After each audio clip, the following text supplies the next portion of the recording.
क्या क्या पढ़ना है ये मैंने बताया था और इसका इंट्रोडक्शन मैंने बता दिया था। एक टॉपिक हुआ है इसमें, फर्स्ट डे तो उसका सिलेबस ही डिस्कस किया था मैंने, और फिर इसका जो पहला टॉपिक है समाज की भारतीय संकल्पना है ये कराया था, और दूसरा टॉपिक हम स्टार्ट करने वाले हैं परिवार। दूसरा टॉपिक है परिवार, और इसमें पहले दिया हुआ है कुटुंब, है ना, सिलेबस है आपके पास। हाँ, तो इसका पहला टॉपिक समाज का की भारतीय संकल्पना, ये टॉपिक पहला है। समाजशास्त्र की आधारभूत, पहला टॉपिक हेडिंग क्या है इसमें, हेडिंग नहीं हेडिंग जो है फर्स्ट, हाँ, समाजशास्त्र की आधारभूत अवधारणा। तो इसके बारे में मैंने कुछ बेसिक चीजें बताई थी। समाजशास्त्र का जो कॉन्सेप्ट है वो मैंने बताया था, और उसके अंदर जो पहली हेडिंग है समाज की भारतीय संकल्पना ये बता दी थी। इसके बाद जो दूसरा टॉपिक है वो कुटुंब लिखा हुआ है, और तीसरा टॉपिक परिवार है। तो कुटुंब के बारे में मैंने बताया था कि कुटुंब को इंग्लिश में लिखा है ज्वाइंट फैमिली, है ना। ज्वाइंट फैमिली मतलब होता है संयुक्त परिवार। तो परिवार जब हम पढ़ेंगे, परिवार के प्रकार पढ़ेंगे, तो परिवार के प्रकार में आएगा संयुक्त परिवार, है ना। परिवार के 3 प्रकार हैं, मूल परिवार, संयुक्त परिवार और विस्तृत परिवार, 3 प्रकार के परिवार होते हैं। तो परिवार के प्रकार के अंतर्गत हम संयुक्त परिवार पढ़ेंगे, इसलिए मैंने अभी टॉपिक लिया हुआ है परिवार। आपके सिलेबस का ये तीसरा टॉपिक है परिवार, और उसी में हम पढ़ लेंगे कुटुंब के बारे में, जो दूसरा टॉपिक आपके सिलेबस में दिया हुआ है, ठीक है। तो इसमें क्या क्या हम पढ़ेंगे वो मैंने बताया था उस दिन। इसका इंट्रोडक्शन भी पढ़ना है, तो मैंने उस दिन बता दिया था आप लोगों को। फिर इसका अर्थ, परिभाषा, विशेषताएं, लक्ष्य प्रकृति सेम होता है, इसके उद्देश्य, प्रकार, प्रकार या कार, है ना, प्रकार और प्रकार, है ना, दोनों अलग अलग होते हैं। प्रकार या कार इनको कहते हैं इंग्लिश में फंक्शंस, प्रकार मतलब टाइप्स, है ना, और फिर निष्कर्ष। कार का क्वेश्चन पिछली बार पूछा गया है, समाजीकरण के रूप में परिवार की भूमिका बताइए, ऐसा करके पिछली बार क्वेश्चन आया हुआ है, यहां से लॉन्ग क्वेश्चन, है ना, मतलब यहां से 10 मार्क्स में क्वेश्चन बना हुआ है ना। परिवार का समाजशास्त्री महत्व बताइए, ऐसे करके क्वेश्चन आया हुआ है। नहीं, समाजीकरण के रूप में परिवार की भूमिका, ऐसा करके क्वेश्चन आया। समाजीकरण के रूप में परिवार की भूमिका समझाइए, ये 10 मार्क्स का क्वेश्चन पिछले बार का है। आप लोग पुराना पेपर जो हुआ है, मतलब इकोनॉमी का और सोशियोलॉजी का जो पढ़ा है आप लोग, तो उसके पुराने पेपर जरूर ले लो, कहीं से अरेंज कर लो पुराने पेपर। तो उससे क्या है, देखते जाओ कि कैसे कैसे क्वेश्चन जो है पिछले एग्जाम में पूछे गए हैं।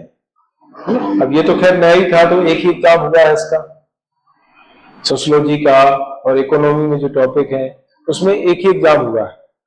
तो मतलब पिछली बार का ही पेपर आपको इसमें काम आएगा। और पहले का पेपर जो है, में चूंकि ये टॉपिक ही नहीं था, तो वो ज्यादा काम का भी नहीं है, ठीक है। तो 2024 के पेपर आपको जो है अरेंज कर लेना है, और उनको हमेशा पास में रखो, देखो कि किस तरह क्वेश्चंस आपको पूछे गए हैं, तो उसके अकॉर्डिंग जो है आपको तैयारी करना है, ठीक है। तो प्रकार का क्वेश्चन आ चुका है, सॉरी कार का, प्रकार का, फंक्शंस का। अब इसका उद्देश्य जो है 7 मार्क्स में पूछ सकता है आपको, उद्देश्य, ठीक है। प्रकार के अंतर्गत मूल परिवार और संयुक्त परिवार, यहां से क्वेश्चन बनने की संभावना बहुत है। विस्तृत परिवार का अगर क्वेश्चन बनेगा तो 2 मार्क्स में पूछ सकता है। विस्तृत परिवार का अर्थ समझाइए, ऐसा करके 2 नंबर में पूछ सकता है। बाकी मूल परिवार, संयुक्त परिवार, इनकी 7 मार्क्स में लॉन्ग क्वेश्चन बन सकते हैं। मूल परिवार तथा संयुक्त परिवार,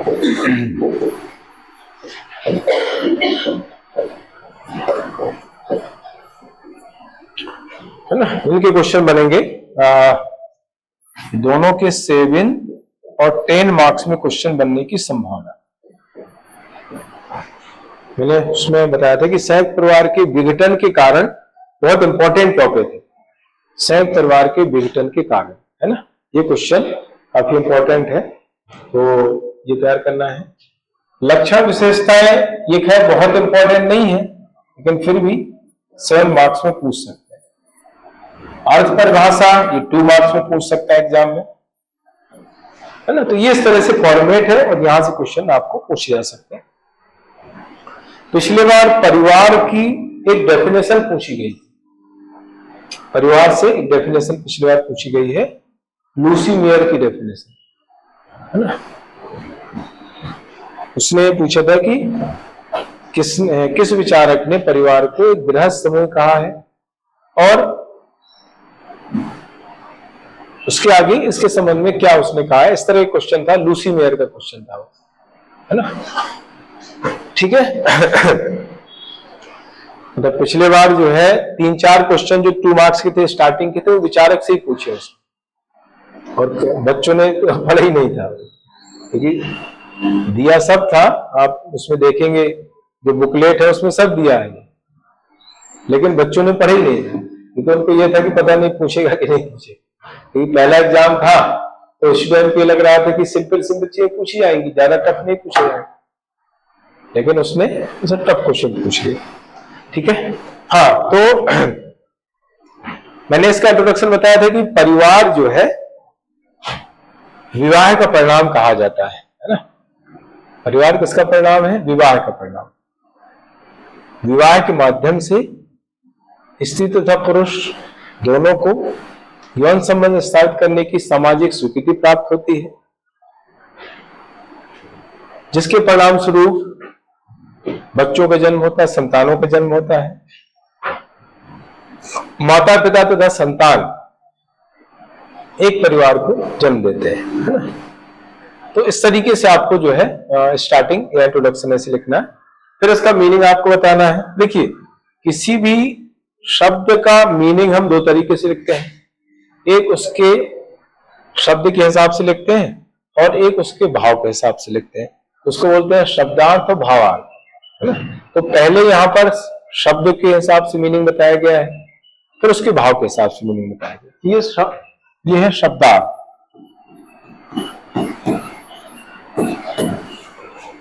ठीक है। परिवार का अंग्रेजी शब्द फैमिली लैटिन शब्द फैमुलस से बना है ना। फैमुलस लैटिन शब्द है, इससे बना है, और इसका मतलब है फैमुलस से जो है एक ऐसे समूह का बोध होता है जिसमें माता पिता बच्चे नौकर एवं दास सम्मिलित हो, तो उसको कहा जाता है फैमिली या परिवार। और ये जो परिभाषा है ये किसने दी है? तो ये दी है एल्मर ने अपनी पुस्तक द सोशियोलॉजी ऑफ फैमिली में ये डेफिनेशन दी है, यानी इसका जो शाब्दिक अर्थ बताया। तो ऐसा भी क्वेश्चन आपको पूछ सकता है कि परिवार का शाब्दिक अर्थ किस विचारक ने बताया है ना।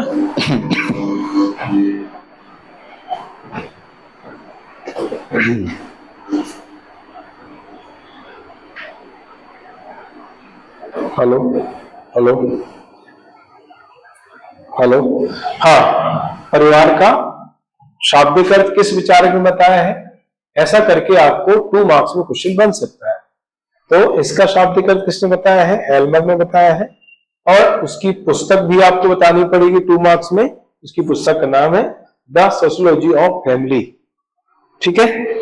तो किस तरह से उन्होंने बताया है? उन्होंने जो है परिवार का जो अंग्रेजी शब्द है फैमिली से जो है इसका अर्थ निकाला है ना। फैमिली जो शब्द है वो लैटिन शब्द फैमुलस से बना है, और फैमुलस जो वर्ड है वो ऐसे समूह को व्यक्त करता है जिसमें माता पिता बच्चे नौकर तथा दास सम्मिलित हो, सब मिलकर के रह रहे हो, तो उसको परिवार कहा जाता है।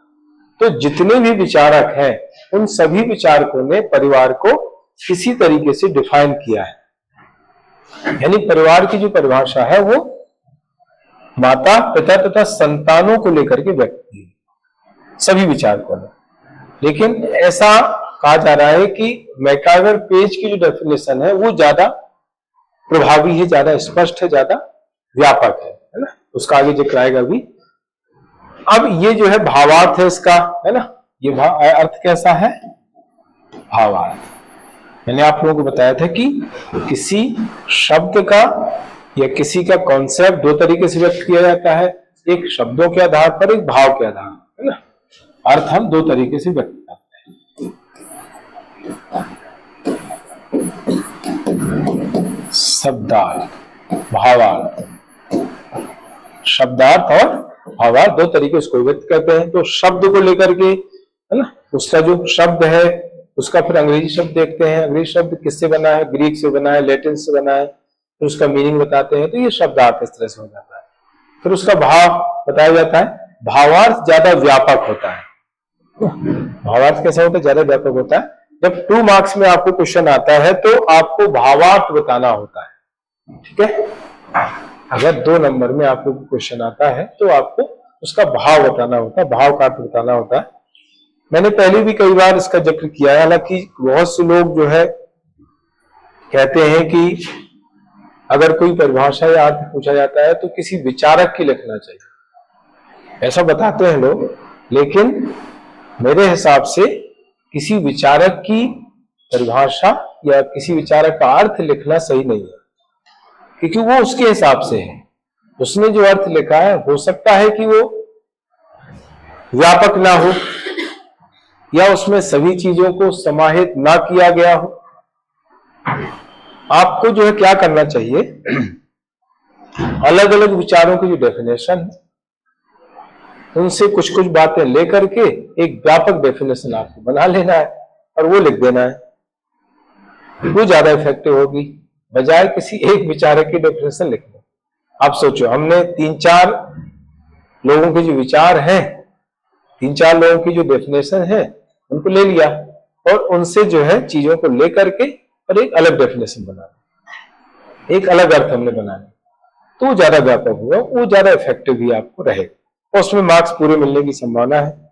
अगर आपने किसी का अर्थ हूबहू लिख दिया, किसी की परिभाषा, तो उसमें चेक करने वाला नंबर दे भी सकता है, नहीं भी दे सकता है, क्योंकि वो सोचेगा यार इसने तो इस विचार की डेफिनेशन रट करके लिख दी, इसका खुद का तो कोई विचार ही नहीं।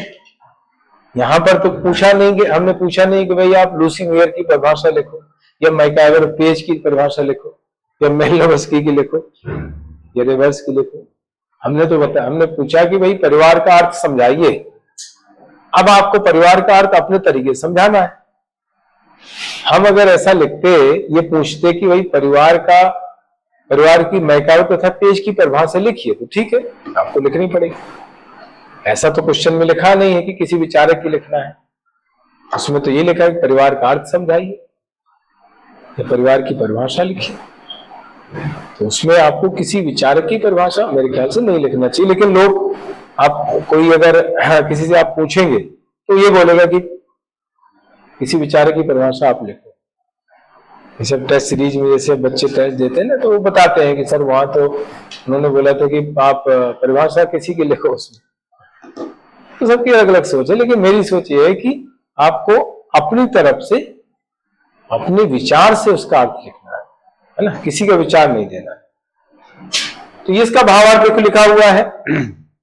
देखिए, जितनी भी परिभाषाएं हैं उन सभी में एक कॉमन बात है कि परिवार एक ऐसा सामाजिक समूह है जिसमें माता पिता तथा उसकी संतान सम्मिलित होते हैं।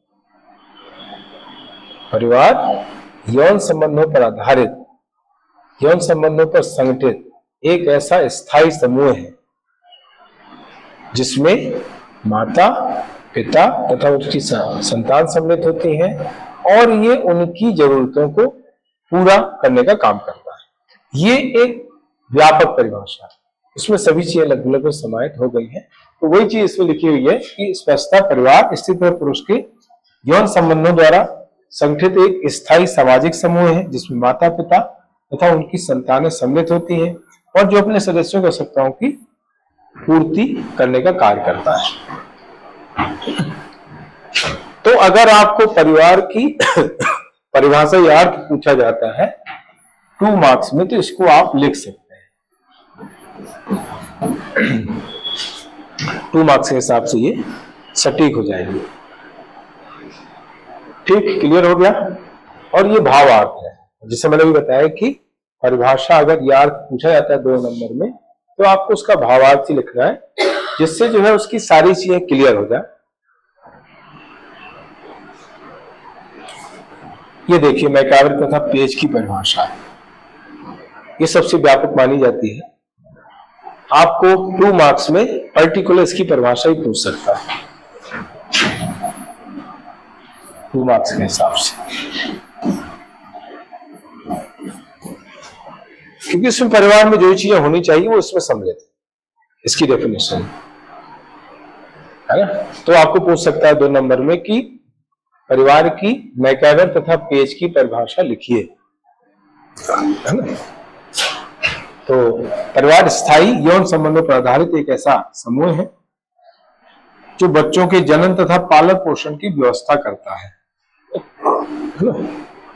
बच्चों के जन्म तथा पालन पोषण की व्यवस्था करता है, यानी परिवार में बच्चों का जन्म होता है और उनका पालन पोषण होता है, उसको हम परिवार कहते हैं। एक चीज और इसमें इंपॉर्टेंट है, सामान्य बोलचाल की भाषा में स्त्री तथा पुरुष यहां पर रहते हैं, उसको परिवार की संज्ञा दे दी जाती है ना। स्त्री पुरुष है मतलब परिवार है। लेकिन समाजशास्त्री दृष्टिकोण से केवल स्त्री पुरुष को परिवार नहीं बोलते हैं। जब तक संतान नहीं हो तब तक समाजशास्त्री दृष्टिकोण से उसको परिवार नहीं कह सकते। स्त्री पुरुष दोनों साथ में रह रहे हैं मतलब वो गृहस्थ है, परिवार नहीं है। परिवार गृहस्थ में यही अंतर होता है ना। संतान नहीं हो रही है मतलब वो परिवार ही नहीं है ना, समाजशास्त्र के हिसाब से मैं बता रहा हूं। स्त्री और पुरुष केवल साथ में रह रहे हैं, उनकी संतान नहीं है, तो उसको परिवार की संज्ञा नहीं दे सकते सोशियोलॉजी के हिसाब से। स्त्री और पुरुष दोनों के साथ साथ यानी दंपत्ति के साथ साथ संतानों का होना जरूरी है, तभी उसको परिवार की संज्ञा दी जाएगी। तो ये एक इंपॉर्टेंट बात आपको ध्यान रखना है। हालांकि लूसी मेयर ने परिवार को एक गृहस्थ समूह की संज्ञा दी है, जो क्वेश्चन पिछली बार पूछा गया है 2 मार्क्स में। परिवार एक गृहस्थ समूह है जिसमें माता पिता तथा, उसमें वही आगे कहा है, जिसमें माता पिता तथा उसकी संतानें सम्मिलित होती हैं, यही चीज उसने बताई लूसी मेयर। तो जितने भी विचारक हैं उन सभी ने बात कही है कि माता पिता के साथ उनकी संतान का होना परिवार के लिए जरूरी है। ठीक है, तो ये है मैकावर पेज की डेफिनेशन। मैंने आप लोगों को समाज के वहां पर भी मैकावर पेज की डेफिनेशन बताई थी, कोटेशन, वो भी आपको 2 मार्क्स में पूछ सकता है। समाज की सबसे फेमस जो डेफिनेशन है या कोटेशन है वो इन्हीं का है, मैकावर पेज पर। उन्होंने कहा है कि समाज सामाजिक संबंधों का जाल है। ये भी आपको 2 मार्क्स से पूछ सकता है। ये बहुत चर्चित स्टेटमेंट है और चर्चित स्टेटमेंट ही पूछते हैं एग्जाम। मैंने आपको बताया था कि सोशियोलॉजी जब प्री में हुआ करता तब ये क्वेश्चन आते थे। सामाजिक संबंधों का जाल ये बहुत आया क्वेश्चन प्री में, यानी 2008 के पहले की बात बता रहा हूं। 2008 के पहले जो है सब्जेक्ट प्री में भी हुआ करता था, मेंस में भी हुआ करता था। तो 2008 से उन्होंने प्री में सब्जेक्ट हटा दिए, केवल मेंस में सब्जेक्ट 2 रखे थे। तो 2014 से सब्जेक्ट पूरी तरीके से हट गए। यूपीएससी में भी एक सब्जेक्ट है, हमारे यहाँ 2014 से सब्जेक्ट हटा दिए गए। तो जब ये सब्जेक्ट हुआ करता था सोशियोलॉजी, तो उसमें ऐसे क्वेश्चन ऑब्जेक्टिव में आया करते थे। कोई ये कोटेशन दे दिया, उसने पूछ लिया किसका कोटेशन है, जैसे ये परिवार की डेफिनेशन दे दी, किसकी परिभाषा, ऐसे है ना। तो ये 2 मार्क्स जो पहले ऑब्जेक्टिव में इस तरह क्वेश्चन आते थे कोटेशन, अब 2 मार्क्स में आएंगे, आ रहे हैं। ठीक है, पिछली बार जो क्वेश्चन आया वैसे ही तो आया। समाजशास्त्र जो 2 भाषाओं की अवैध संतान है, बहुत फेमस, जो मैंने उस दिन बताया था, जॉन स्टुअर्ट मिल की परिभाषा पूछी गई थी। अब जॉन स्टुअर्ट मिल को ऐसे पूछ लिया उन्होंने, अब ये कोटेशन ही पूछ सकता है कि किसने जो है समाजशास्त्र को दो भाषाओं की अवैध संतान कहा। पिछली बार यहीं से क्वेश्चन है, अब इसको थोड़ा चेंज करके पूछ सकता है, क्योंकि ये क्वेश्चन बहुत आता था पहले फ्री में। किस विचारक ने समाजशास्त्र को दो भाषाओं की अवैध संतान कहा है ना? ठीक है, तो ये इस तरह के 2 मार्क्स के हिसाब से बता रहा हूं आप लोगों को।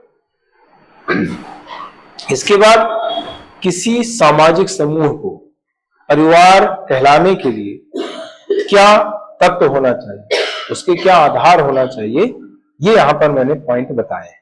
मतलब इन तत्वों से युक्त सामाजिक समूह परिवार कहा जाएगा। ठीक है, तो ये है तत्व। इसमें पहला, पति पत्नी को संबंधित करने की वैवाहिक व्यवस्था। मतलब सबसे पहले विवाह होना जरूरी है। ठीक है, वैवाहिक संबंध उनके बीच होना जरूरी है, स्त्री पुरुष के बीच। क्यों ऐसा? क्योंकि वैवाहिक संबंधों के माध्यम से ही यौन संबंध स्थापित करने की सामाजिक स्वीकृति मिलती है ना? अभी लिविंग रिलेशनशिप चल रहा है। लिविंग रिलेशनशिप के माध्यम से बच्चे का जन्म होता है, तो ऐसी संतानों को, ऐसी दंपत्ति को परिवार की संज्ञा नहीं दे सकते समाजशास्त्र के दृष्टिकोण से, है ना? लिविंग रिलेशनशिप अभी चल रहा है, अभी इसको मानता, हालांकि अभी जो उत्तराखंड में जो अभी यूसीसी लागू हुआ है उसमें इसके लिए कुछ रूल्स रेगुलेशन बनाए गए हैं, लेकिन अभी समाज द्वारा मान्यता नहीं दी गई है इसको, है ना? तो समाजशास्त्र के दृष्टिकोण से अगर हम कहें तो बिना वैवाहिक संबंधों के आधार पर अगर लड़के लड़की, महिला पुरुष रह रहे हैं और उनसे संतानों का जन्म होता है, तो उसको जो है एक परिवार की संज्ञा नहीं दे सकते। इसके हिसाब से हम कह रहे हैं, क्योंकि उसके लिए मौलिक आधार विवाह है। विवाह के द्वारा स्त्री तथा पुरुष को सामाजिक यौन संबंध स्थापित करने की सामाजिक स्वीकृति प्राप्त होती है। इसके आधार पर जब संतानों का जन्म होता है तभी जो है परिवार कहते हैं। ठीक है, तो पहला आधार इसका है वैवाहिक संबंध, फिर पति पत्नी के बीच यौन संबंध वैवाहिक संबंध के आधार पर ही होता है, सामाजिक स्वीकृति मिलती है।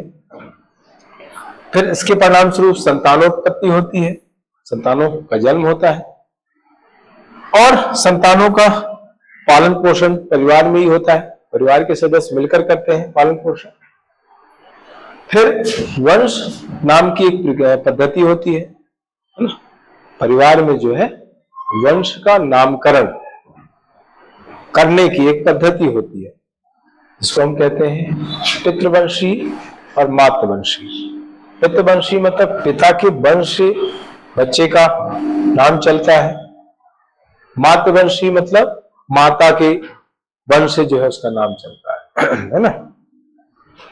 फिर सामान्य आवास व्यवस्था होती है। सामान्य आवास व्यवस्था का मतलब कहां पर निवास करना है, विवाह के बाद नव दंपत्ति कहां निवास करेगा, उसको बोलते हैं पितृस्थानी, मातृस्थानी।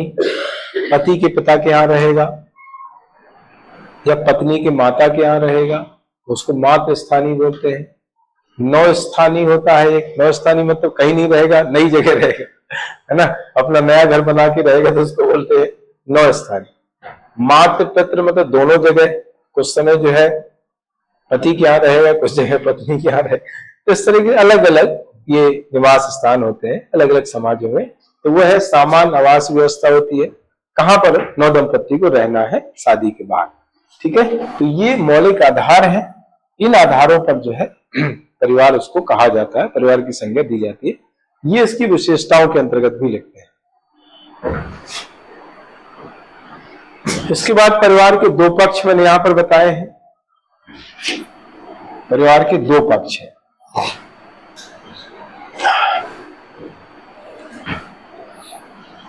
एक संरचनात्मक होता है, स्ट्रक्चरल उसको बोलते हैं, संरचनात्मक, और एक प्रकारात्मक,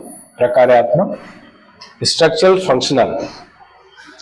स्ट्रक्चरल मतलब इसमें कौन कौन सम्मिलित होता है, उसका ढांचा कैसा होता है परिवार में, है ना।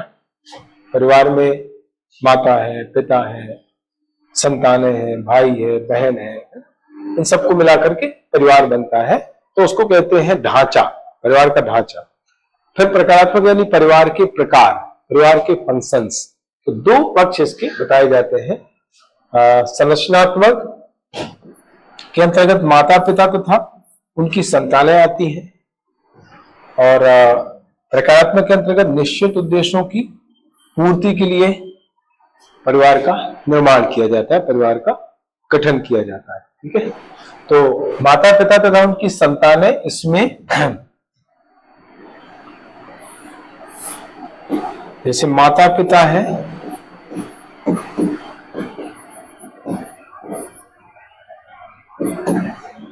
इनके बीच संबंध जो होते हैं वैवाहिक संबंध होते हैं, है ना। माता पिता के बीच संबंध कैसे होते हैं, वैवाहिक। फिर माता पिता तथा संतानें,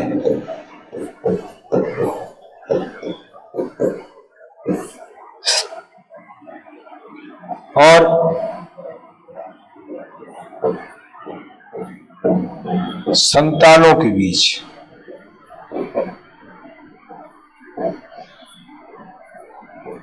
इनके बीच जो संबंध होते हैं वो रक्त संबंध होते हैं। ये तो एक परिवार में माता पिता जो आपसी संबंधी होते हैं, कैसे संबंधी होते हैं, वैवाहिक संबंध।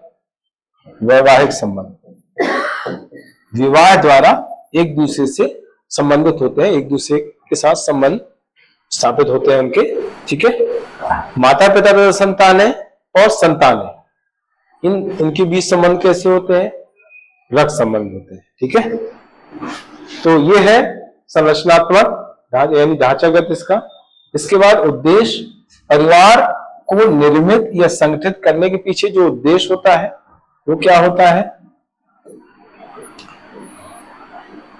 वो होता है यौन संतुष्टि, संतानोत्पत्ति, बच्चे का पालन पोषण, समाजीकरण। ये इसके उद्देश्य है। अभी उद्देश्य अलग से हम पढ़ेंगे परिवार के, तो आगे उसका जिक्र आएगा, है ना। तो उद्देश्य में जो है दो तीन खास है। एक तो यौन संतुष्टि होती है, इसके बाद संतानोत्पत्ति, संतान की उत्पत्ति परिवार में रहकर होती है, जैसे हमने बताया, और परिवार में रहकर के जो संतान की उत्पत्ति हुई उसका पालन पोषण परिवार में होता है, तो पालन पोषण उद्देश्य हो गया। उसका समाजीकरण, है ना। समाजीकरण है समाज की निरंतरता को बनाए रखना। समाजीकरण के साथ साथ समाज की निरंतरता को बनाए रखने में परिवार का बहुत बड़ा रोल है। ठीक है, अगर संतानों की उत्पत्ति नहीं हो, उनका पालन पोषण नहीं हो, तो समाज की निरंतरता नहीं रहेगी, समाज तो नष्ट हो जाएगा। जब कोई रहेगा ही नहीं तो नष्ट हो गया समाज, है ना। तो इसके क्या उद्देश्य है, एक तो यौन संतुष्टि मैंने बताया है, संतानोत्पत्ति, संतानों का पालन पोषण, उनका समाजीकरण करना, समाज की निरंतरता को बनाए रखना, समाज के जो परिवार के जो सदस्य हैं उनकी आवश्यकताओं को पूरा करना। तो ये इस तरीके से इसके उद्देश्य आपको यहाँ पर बता, 3-4 पॉइंट आएंगे। तो ये चीज मैंने पहले बताई थी कि विवाह जो होता है ये अलग है इससे, ये अलग यहीं पर है, अलग स्लाइड है ये। वैसे तो देखा जाए विवाह जो होता है वो परिवार को जन्म देता है ना। यानी विवाह का परिणाम है परिवार, और परिवार का परिणाम है नातेदारी। वो मैंने ये बताया है, ये आपको स्टार्टिंग में ही इस तरह का डायग्राम बना देना है। जब हम इंट्रोडक्शन लिखेंगे तो इंट्रोडक्शन के जस्ट बाद ये डायग्राम बनाएंगे तो ज्यादा इफेक्टिव होगा। यहाँ पर ये बना हुआ है लेकिन वहां पर ज्यादा सही रहेगा, क्योंकि इंट्रोडक्शन मैंने इसी टाइप से बताया था कि जो परिवार होता है वो विवाह का परिणाम है ना।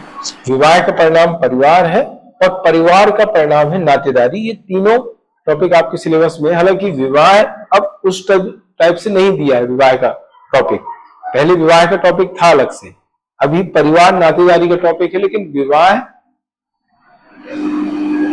पर प्रभाव करके दिया हुआ है अलग से टॉपिक फर्स्ट यूनिट पे, लेकिन अलग से विवाह का टॉपिक नहीं है। लेकिन फिर भी पिछली बार विवाह के प्रकार पूछे गए, जनजातियों में विवाह के प्रकार लिखे, ये क्वेश्चन पिछली बार शायद 2 मार्क्स में आया हुआ है ना। तो ठीक है, तो समझ में आया। विवाह का परिणाम है परिवार, और परिवार का परिणाम है नातेदारी। जैसे मैंने स्टार्टिंग में बताया था कि विवाह के द्वारा स्त्री तथा पुरुष को यौन संबंध स्थापित करने की सामाजिक स्वीकृति प्राप्त होती है, जिसके परिणाम स्वरूप संतानों का जन्म होता है। माता पिता तथा संतानें मिलकर के एक सामाजिक समूह का निर्माण करते हैं, जिसको कहते हैं परिवार। और परिवार के जो सदस्य हैं उनके बीच जो संबंध विकसित होते हैं, उन्हीं संबंधों के आधार पर नातेदारी का जन्म होता है। तो इस तरीके से जो है ये विवाह परिवार नातेदारी संबंधित है। अब ये नातेदारी जब हम लिखेंगे तो वहां पर भी जो है इसका डायग्राम बना सकते हैं, इंट्रोडक्शन लिख सकते हैं।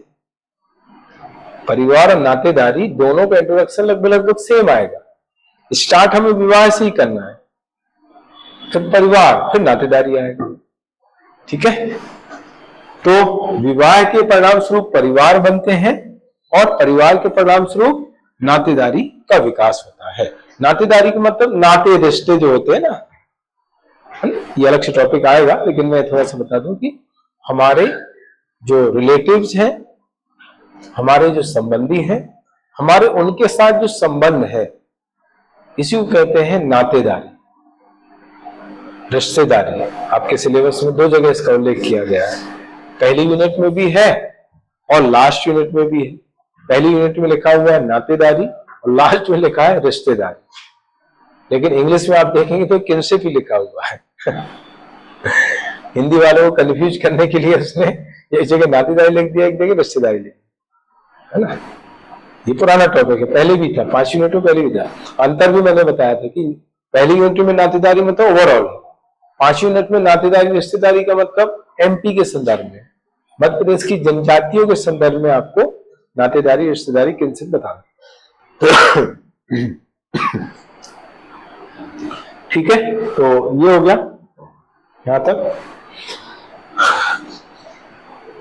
अब परिवार की विशेषताएं, लक्षण प्रकृति सेम होता है। परिवार की विशेषताएं या लक्षण या प्रकृति सेम है, इसमें सेम मैटर लिखना होता है।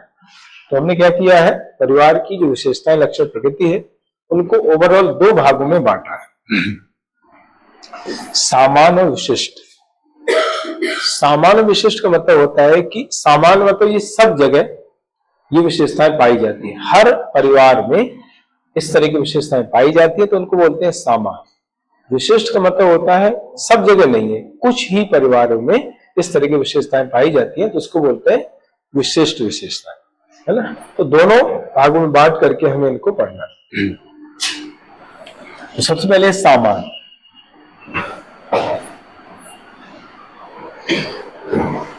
सामान्य के अंतर्गत पहला पॉइंट है विवाह संबंध। अभी हमने देखो जो मौलिक आधार थे वहां भी मैंने बताया था, पहला पॉइंट वही था मौलिक आधार का। परिवार का आधार ही जो है विवाह है। ये भी बताया कि बिना विवाह के परिवार बन ही नहीं सकता है ना। अभी वर्तमान में जो इस तरह की व्यवस्था चल रही है उसको हम परिवार नहीं मान सकते। वैसे दोनों एक साथ रह रहे हैं लिव इन में, तो वो तो वैसे ही परिवार नहीं है ना, क्योंकि दोनों मिलकर के परिवार नहीं बनाते हैं। संतान के बिना परिवार नहीं होती है ना। लेकिन संतान कैसे होगी, विवाहित संबंधों के द्वारा होगी संतान, तो उसको हम परिवार कहेंगे। तो परिवार के लिए मूलाधार है वैवाहिक संबंध, क्योंकि जैसा मैंने बताया अभी कि वैवाहिक संबंधों के आधार पर ही जो है स्त्री तथा पुरुष यौन संबंध स्थापित करते हैं और इनके आधार पर जो है संतानें जन्म लेती हैं और माता पिता संतानें मिल करके परिवार का सृजन करती हैं, परिवार का निर्माण करती हैं। विवाह का स्वरूप, हर समाज में विवाह का एक स्वरूप होता है, इसी को हम कहते हैं विवाह के प्रकार। ठीक है, विवाह के मूलतः 2 प्रकार होते हैं, एक को कहा जाता है एकल परिवार, एक को कहते हैं एकल विवाह, सॉरी, और एक को कहा जाता है बहु विवाह। एकल विवाह, बहु विवाह।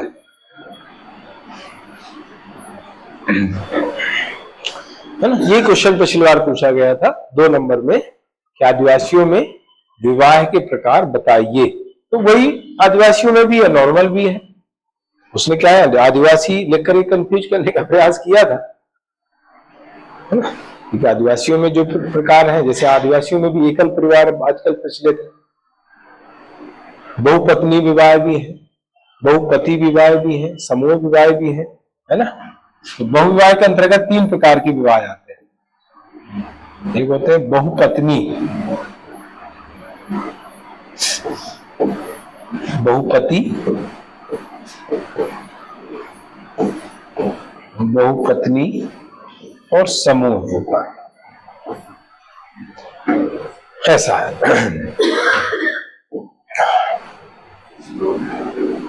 ये बहुविवाह के अंतर्गत है ना। एकल विवाह का मतलब एक विवाह है, स्त्री तथा पुरुष अपने जीवन में एक विवाह करता है, यानी उसका एक ही जीवन साथी होता है, उसको बोलते हैं एकल विवाह। तो इसमें केवल एकल होता है, क्रमिक एकल, फिर इसके अंदर प्रकार। एकल विवाह में फिर 2 प्रकार आते हैं, एक को कहते हैं केवल एकल, दूसरा होता है क्रमिक एकल। केवल एकल का मतलब होता है कि उसकी जो पति है या पत्नी है, उसकी मृत्यु हो जाने या तलाक हो जाने के बाद भी वो दूसरा विवाह नहीं करता है, तो जीवन में एक ही विवाह करता है। पत्नी की मृत्यु हो गई है या तलाक हो गया है, उसके बाद भी जो है वो दूसरा विवाह नहीं करता है, नहीं करती है, तो उसको बोलते हैं केवल एकल। क्रमिक एकल का मतलब होता है अगर पत्नी या पति की मृत्यु हो गई है, तलाक हो गया है, तो ऐसी स्थिति में दूसरा विवाह जब करता है या करती है तो उसको बोल देते हैं क्रमिक एकल। तो ये इसके 2 टाइप है, हालांकि इतना डिटेल यहाँ पर नहीं लिखना है, लेकिन अब चूंकि ये वर्ड आया इसलिए मैं उसको एक्सप्लेन कर रहा हूं, है ना। विवाह आपका अलग से टॉपिक नहीं है, विवाह मध्य प्रदेश की जनजातियों के संदर्भ में अलग से टॉपिक। यहाँ पर विवाह अलग से टॉपिक नहीं, पहले अलग से टॉपिक हुआ करता है, लेकिन फिर भी कुछ चीजें तो आपको ध्यान रखनी पड़ेगी। बहुविवाह तो मतलब होता है कि एक से ज्यादा विवाह है। अगर कोई व्यक्ति, स्त्री पुरुष, अपने जीवन में एक से ज्यादा विवाह करता है या करती है तो उसको कहते हैं बहुविवाह, है ना। बहुपति विवाह, एक स्त्री के एक से ज्यादा पति होते हैं, एक स्त्री एक से ज्यादा विवाह करती है तो उसको बहुपति विवाह कहा जाता है। बहुपत्नी विवाह, एक पुरुष एक से ज्यादा विवाह करता है, उसको बहुपत्नी विवाह कहते हैं, यानी एक पुरुष के एक से ज्यादा पत्नियां होती है ना। जैसे मुस्लिम समाज में 4 शादियां करना वैध माना जाता है ना। मुस्लिम समाज में 4 शादियां कर सकता है एक पुरुष, है ना। 5वीं अगर उसको करना है तो 4 में से किसी एक को तलाक उसको देना पड़ेगा, फिर तलाक देके फिर 5वीं कर सकता है, ऐसा है। ऐसा नहीं कि 5वां विवाह नहीं कर सकता, 5वां तभी करेगा जब 4 में से किसी एक को तलाक देगा, तो फिर वो 5वां विवाह कर सकता है। ये मुस्लिम पर्सनल लॉ में ऐसा लिखा हुआ। समूह विवाह का मतलब होता है कि एक समूह के सभी पुरुषों का दूसरे समूह के सभी स्त्रियों से विवाह हो जाता है, यानी एक समूह के सभी पुरुष दूसरे समूह की सभी स्त्रियों के पति होते हैं, इसको कह देते हैं समूह विवाह। 2 समूहों के बीच आपस में विवाह हो जाता है ना। हालांकि आजकल प्रचलित नहीं है, पहले पुरानी बातें हो गई है, लेकिन बहुपत्नी विवाह अभी भी चलते हैं। हालांकि इसको अवैध घोषित किया गया है। हिंदू विवाह अधिनियम 1955 है, उसमें जो है एक से ज्यादा विवाह नहीं कर सकते, तलाक दे करके कर सकते हैं, है ना। हिंदू विवाह अधिनियम 1955 जो है उसमें ये लिखा हुआ है कि एक पत्नी के होते हुए कोई हिंदू एक पत्नी या पति के होते हुए उसको तलाक दिए बिना दूसरा विवाह नहीं कर सकता। और तलाक देने का अधिकार दोनों को है, दोनों तलाक दे सकते हैं। जैसे मुस्लिम पर्सनल लॉ में तलाक पुरुष ही दे सकता है, यहाँ पर दोनों की सहमति जरूरी है। पुरुष तलाक देना चाह रहा है लेकिन पत्नी तलाक नहीं दे रही है, सिग्नेचर नहीं कर रही, तो तलाक नहीं माना जाएगा कानूनी रूप से, है ना। तो ये वैवाहिक स्वरूप वंश नाम की एक व्यवस्था, हर परिवार में वंश नाम की एक व्यवस्था होती है। वंश नाम किस पक्ष से चलेगा, मातृ पक्ष से चलेगा, पितृ पक्ष से चलेगा, ये हर समाज में अलग अलग व्यवस्थाएं होती है। जो पितृसत्तात्मक समाज होते हैं वहां पर जो व्यवस्था होती है वो पितृवंशी होती है ना। पितृसत्तात्मक जो समाज होते हैं वहां पर पिता के परिवार से संतान का नाम चलता है, मतलब उसका पिता, उसका पोता, है ना। तो इसको बोलते हैं पितृवंशी। पितृसत्तात्मक जो समाज होते हैं वहां पर वंश नाम की पद्धति होती है पितृवंशी, यानी पिता का वंश चलता है ना। पिता के वंश से जो है संतान का नाम जुड़ा रहता है। इसी तरीके से मातृसत्तात्मक जो परिवार होते हैं वहां पर मातृवंशी व्यवस्था होती है वंश नाम की, है ना। हमारे हिंदू समाज जो है पितृसत्तात्मक है तो वहां पर पितृवंशी व्यवस्था चल रही है। आर्थिक व्यवस्था, हर परिवार की कोई न कोई एक आर्थिक व्यवस्था होती, अर्थव्यवस्था होती है जिसके माध्यम से जो है उस परिवार के सदस्य अपना जीवन यापन करते हैं। जैसे कहीं पर कृषि कार्य होता है, कहीं पर व्यापार होता है, कहीं पर नौकरी है, तो हर परिवार की एक अर्थव्यवस्था है, एक आर्थिक स्थिति होती है, उसके आधार पर ही जो है परिवार के सदस्य अपना जीवन यापन करते हैं। एक सामान्य निवास होता है, अभी मैंने जैसा कि बताया है कि निवास की एक व्यवस्था होती है, ये भी जो है पितृसत्तात्मक मातृसत्तात्मक से जुड़ी व्यवस्था होती है। जैसे पितृसत्तात्मक जो समाज होते हैं वहां पर पितृस्थानीय व्यवस्था चलती है। पितृस्थानीय पितृसत्तात्मक समाजों में जो नौ दंपत्ति है, नौ विवाहित जो जोड़ा होता है वो पति के घर में रहता है ना। पितृसत्तात्मक समाज जो होते हैं उसमें पिता के नाम से जो है वंश चलता है। पिता की संपत्ति में बेटे का अधिकार होता है ना, और बेटे को उत्तराधिकार मिलता है। और इसी व्यवस्था में पितृसत्तात्मक व्यवस्था में ही जो है पितृस्थानीय व्यवस्था चलती है। पितृस्थानीय का मतलब होता है जो नौ दंपत्ति हैं वो जो है पति के पिता के यहां जाकर के रहते हैं, उसके घर में निवास करते हैं, ये पितृस्थानीय इसको बोलते हैं। मातृसत्तात्मक जो समाज होते हैं वहां पर मातृस्थानीय व्यवस्था चलती है। मातृस्थानीय का मतलब होता है कि पत्नी के माता के यहां रहते हैं, पत्नी के माता के यहां जो है नौ दंपत्ति रहेगा। एक नौ स्थानीय होता है। नौ स्थानीय का मतलब होता है कि नया घर बना के रहते हैं, ना तो पति के पिता के यहां रहेंगे ना पत्नी के माता के यहां रहेंगे, बल्कि एक नया घर बना के रहेंगे, इसको बोलते हैं नौ स्थानीय। ठीक है। उभय स्थानीय है, मातृ पितृ स्थानीय है, अलग अलग व्यवस्थाएं चलती हैं। तो ये सामान्य निवास की व्यवस्था हर परिवार में चलती है और अलग अलग होती है।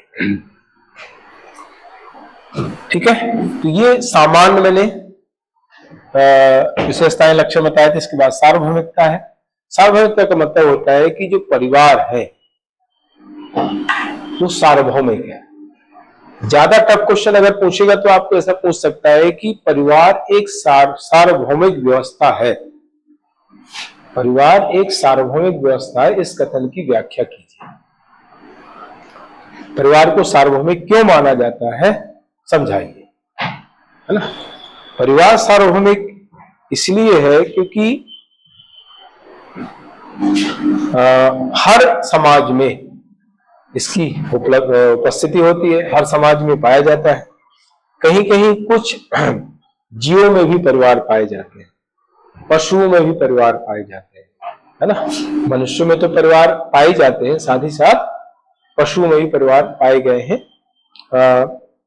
इसका पता लगाने के लिए एक समाजशास्त्री हुए हैं मर्डॉक। मर्डॉक जो समाजशास्त्री हुए हैं, उन्होंने लगभग 250 परिवारों का अध्ययन किया।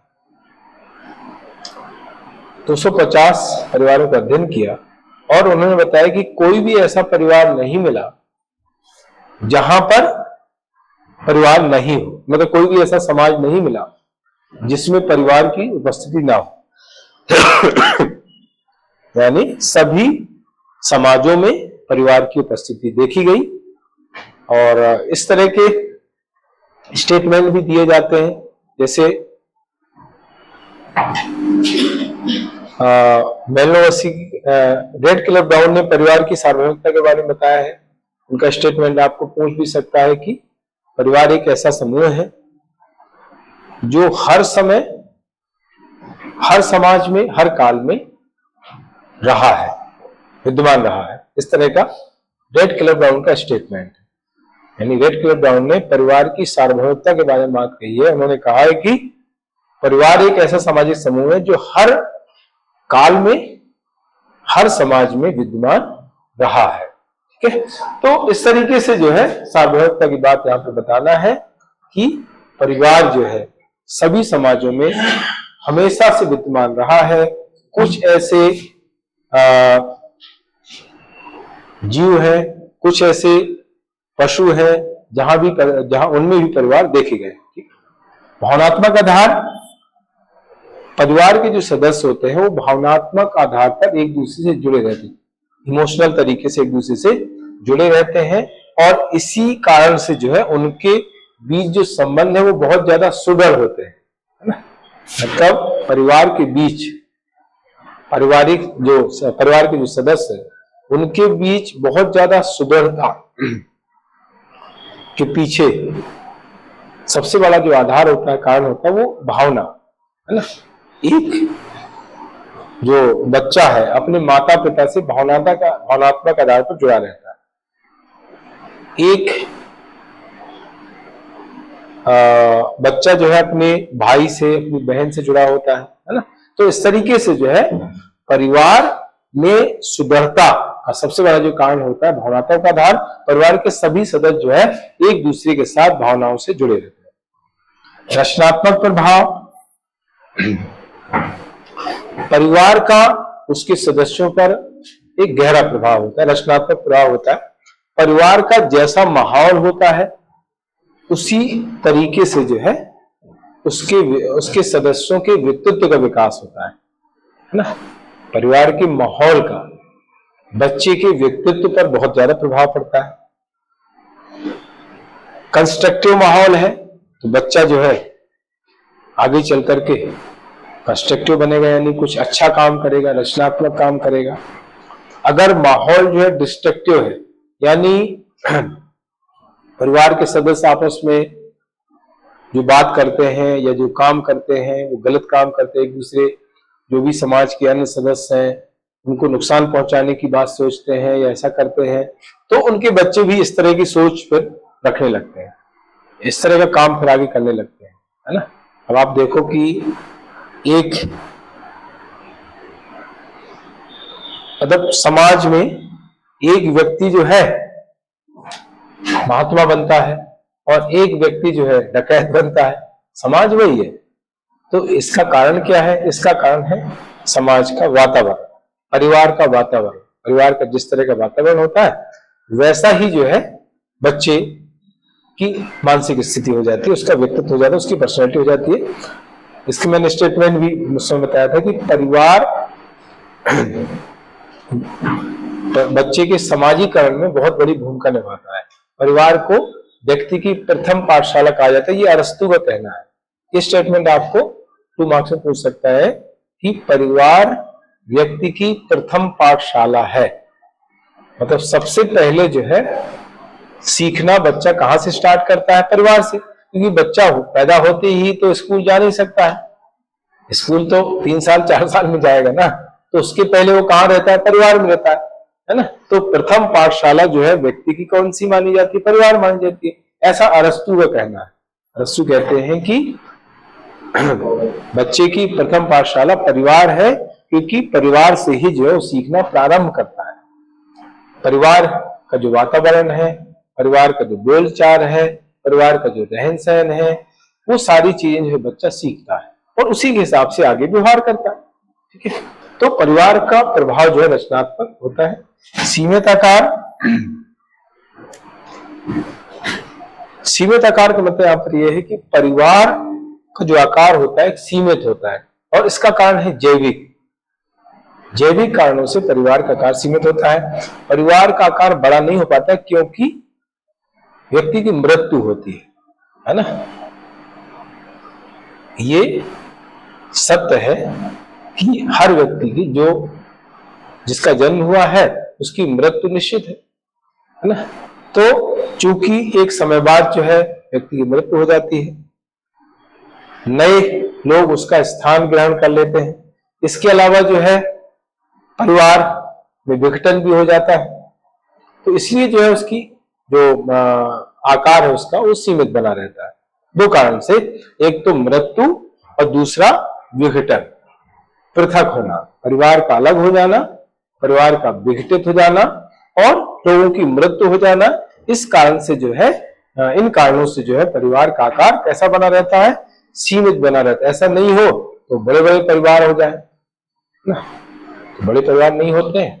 आजकल जो है संयुक्त परिवार की जगह एकल परिवार ज्यादा चल रहे हैं, क्योंकि संयुक्त परिवार विघटित हो जा रहे हैं। बहुत सारे उसके रीजन है, अब आगे हम पढ़ेंगे उसके बारे में। ये सीमित आकार इसका विशेषता है। इसके बाद सामाजिक संरचना में केंद्रीय स्थिति। सामाजिक संरचना में केंद्रीय स्थिति का मतलब होता है कि समाज का आधार है परिवार,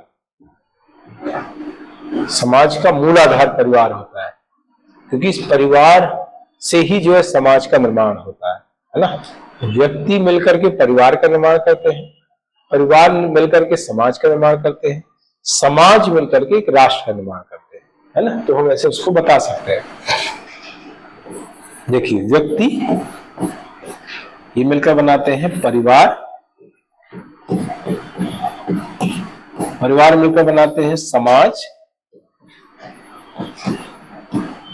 और समाज मिलकर बनाते हैं राष्ट्र। ये इसको कहते हैं, समाज में परिवार की केंद्रीय स्थिति होती है, यानी परिवार समाज का मूल आधार है या केंद्र बिंदु है। सदस्यों का उत्तरदायित्व, परिवार के हर सदस्य का एक उत्तरदायित्व होता है और सभी सदस्य जो है अपने उत्तरदायित्व का निर्वहन करते हैं, जिससे परिवार में स्थायित्व बना रहता है। अगर देखिए, परिवार में जो विघटन होता है, परिवार में जो फूट होती है, उसका कारण है परिवार के सदस्यों का अपने उत्तरदायित्व का निर्वहन ना करना ना। अगर एक व्यक्ति जो है, मान लीजिए परिवार में 5 सदस्य, अब 5 सदस्यों में 4 सदस्य तो काम कर रहे हैं लेकिन एक सदस्य काम नहीं कर रहा है, तो वहां से जो है फिर प्रॉब्लम स्टार्ट हो जाती है। सब आरोप लगाएंगे, भाई देखो वो कुछ भी नहीं कर रहा है ना, तो लगे झगड़े स्टार्ट हो जाएंगे, तो परिवार टूट जाएगा, है ना। तो अगर समाज के सदस्य